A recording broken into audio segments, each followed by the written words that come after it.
All right, what's going on, everybody? It is, Wednesday, January 18th. Folks. I have to make an apology. I have to make a confession here because, boy, we were down big today. And at first, I had no idea. I saw a tweet. Somebody sent me a tweet that Putin was going to declare war, move the operation from a special military operation to an outright war. And I was skeptical about that because I didn't really see any confirmation of that. He is going to declare a second mobilization, but that was known. And then there was, Fed rhetoric again, hawkish rhetoric.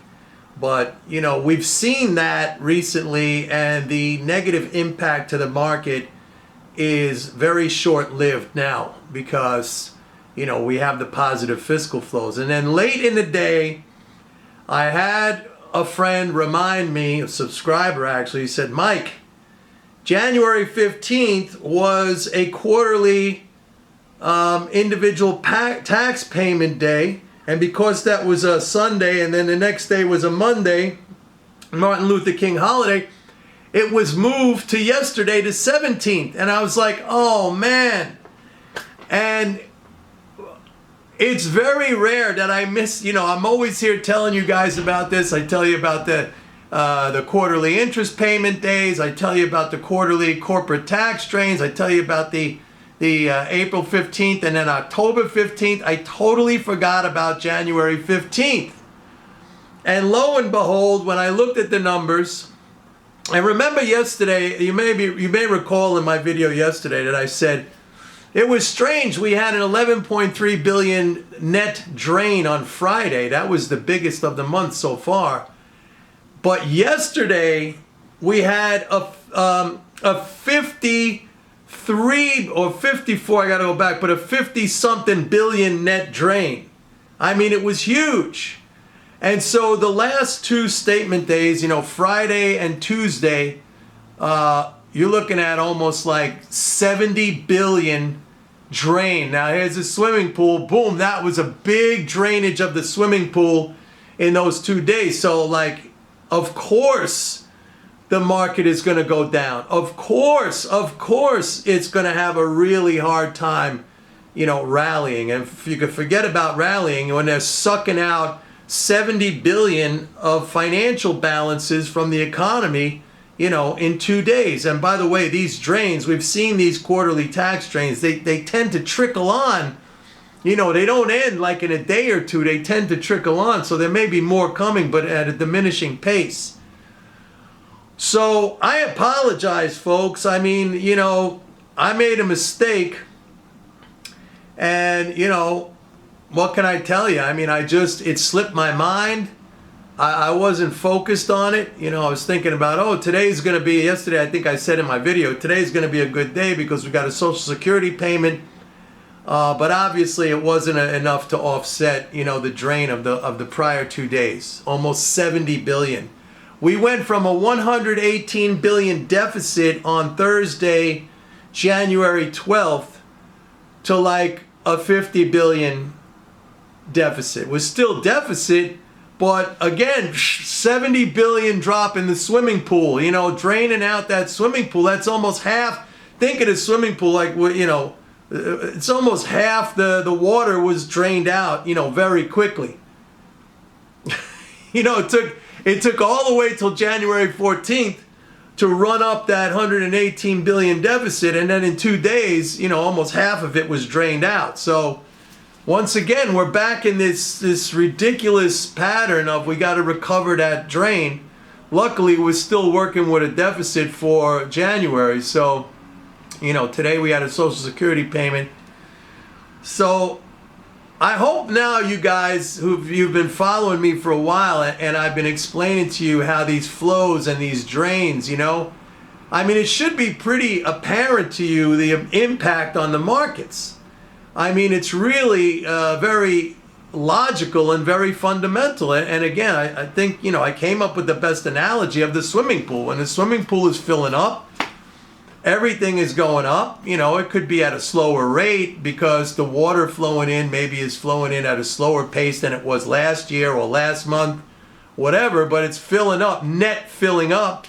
And when it's draining out, I mean, it's very logical to understand, people are left and institutions are left with lower balances.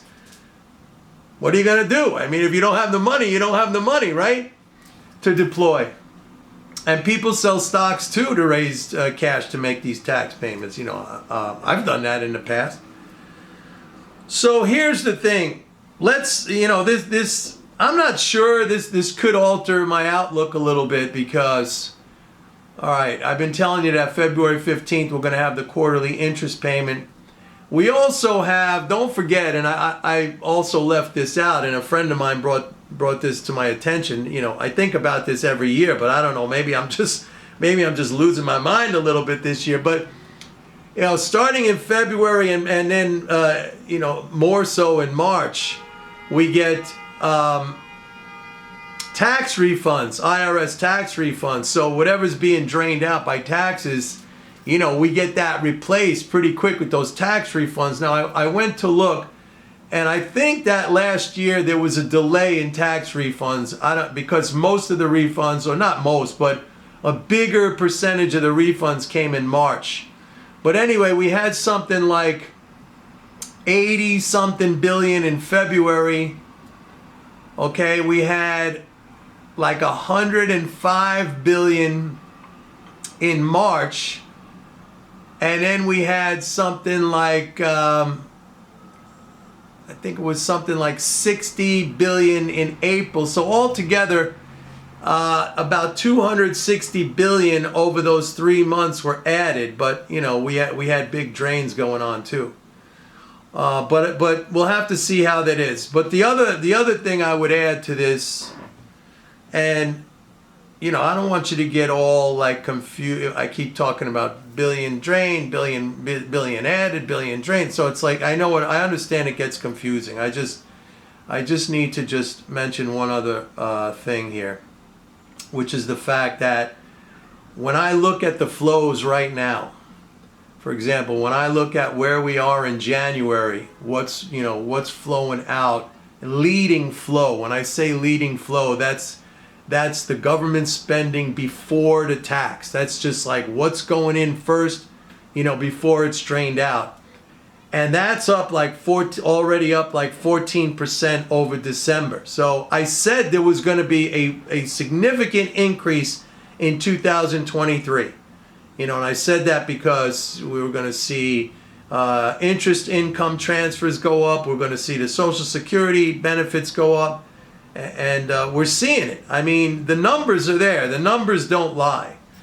So while these things, if you look at them kind of like with tunnel vision, like we had this drain and it looks terrible and the market was down really big today. Again, I got to remind you we got to step back and really look at the big picture. Remember yesterday I said, or the other day, I don't remember, I said, the only way to beat the game, and when I talk about the game, I'm talking about the insiders, because you're not going to beat them, okay? You're not going to beat the algos that see the orders and they jump in front of it, for tiny little fractions, but they do that millions and millions of times. You got to be like Buffett. You got to see the big picture, okay? So it's easy, even for me, I have to tell you honestly, that today when I saw the big tax drain, and first when I saw the market down 600 points, and then I saw that big tax drain, I'm like, oh boy, we're in trouble, because, we got February basically to replenish some of that, and then boom, we're going to get hit again in March with the corporate tax drain, and then in April with the big April 15th. But then, I was reminded that we got refunds. So I had to calm down a little bit. And then finally, when I went to look at the month-over-month flows, it validated what I was saying last year when I said 2023 is going to see an expansion in the spending. I'm seeing it. I mean, the numbers are saying that. So what am I saying, basically? So you're saying there's still a chance, right? The famous Jim Carrey line from Dumb and Dumber. I'm saying that big picture, it still looks like a positive environment. The only qualifier I would put out there, which I have been putting out there, and you guys know this, is the debt ceiling. And I'm going to say this, I don't think that is a factor until sometime in June, because I think I read somewhere that was Treasury's assessment of when the extraordinary measures would not be available anymore. But I really thought we'd be able to go through September 30th. Then things, if you think things are dicey now, I mean, they're going to really get dicey at the end of the fiscal year, because we got that,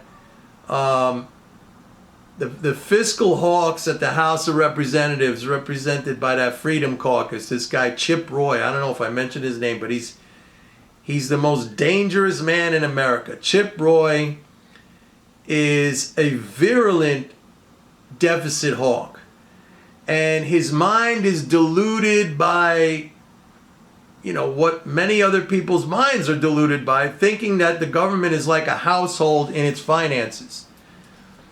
What's amazing to me is how this myth has persisted for so long, especially nowadays with MMT kind of burst out, and people, unfortunately, when MMT is discussed, they focus on a narrow and completely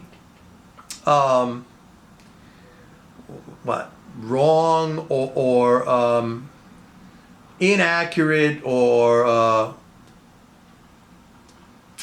disparaging critique of it, which they say it's like inflationary, which I'm not even going to get into that, because I said before, if you think that the government provisioning itself through spending is inflationary, then you're basically an anti-capitalist. But that was a discussion I've had, other times here on the channel.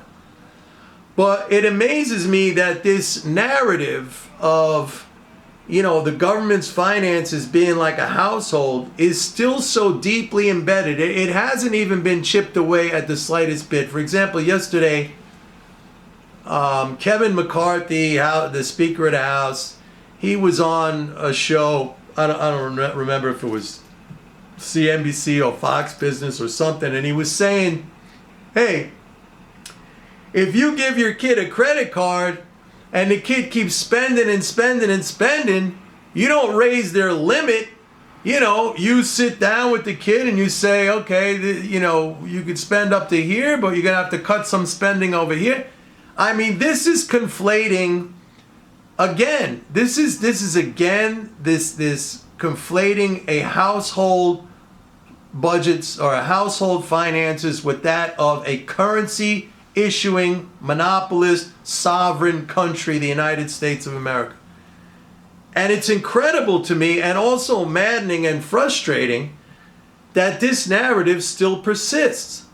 Like, it should be, I'm not saying it should be like crystal clear to everybody, but people should start to understand the distinction now between the federal government, which prints money, to put it crudely, and a household which is constrained by, its available income. And to put the government on the same rule, to adhere to the same rules is completely ridiculous and very destabilizing when you consider the fact that the government levies taxes on us. And the only way we can pay our taxes is for the government to spend a sufficient amount of dollars into the economy so we have the dollars to give back as taxes. Otherwise, I mean, that's the only place the dollars could come from. And also to deal with the fact that the non-government, the economy, us, we like to save a little bit of those dollars, okay? So there has to be a surplus of dollars added through spending in order for us to pay the taxes and save a little bit. And to say the government needs to do that essentially says take it all away from us, provide no dollars into the economy, and at the same time levy taxes which we would be unable to pay, or most people would be unable to pay, because it's like a shrinking pie. You know, a pizza? Let's say you have a pizza and there's 8 slices and there's 8 people at the table. Everyone gets a slice.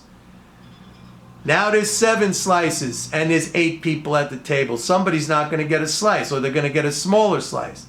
Now there's 6 people at the, now there's 6 slices and 8 people at the table. So 2 people are not going to get a slice, or all 8 are going to get a smaller slice. You get it? Now let's say there's only 4 pieces. Half the pie was taken away, but there's still 8 people. A bunch of people are not going to get it. Or all 8 are going to get it, but they're going to get such a small portion that they're going to be hungry. And what happens when it comes down to 0 slices? Like, I'm the pizza maker, which is equate the pizza maker to the government, right? I'm the government, the pizza maker. Here, I gave everybody pizza, but you got to give me some back. But now I take now I have a deficit of pizza, right? That's exactly what it is. I gave you the pizza, so I'm a -1 on pizza. You're a +1 on pizza. But now I say, I got a deficit. I want my pizza back. You all have nothing now. I had to take back the pizza. So you're starving to death. You see, I just came up with another analogy. That's exactly what it is. And that's what that's what they're saying to everybody. And everybody's like, yeah, that's what we got to do. Let's give the government back our pizza, because we can't afford this pizza. Well, guess what? We paid for the pizza.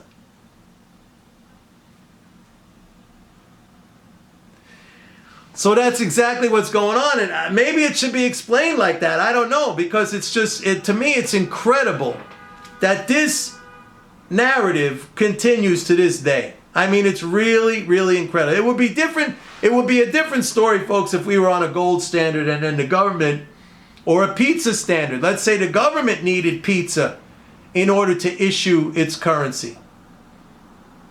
And it had no pizza. It couldn't issue anything. That's a gold standard. The government needs gold in order to create money. It's linked.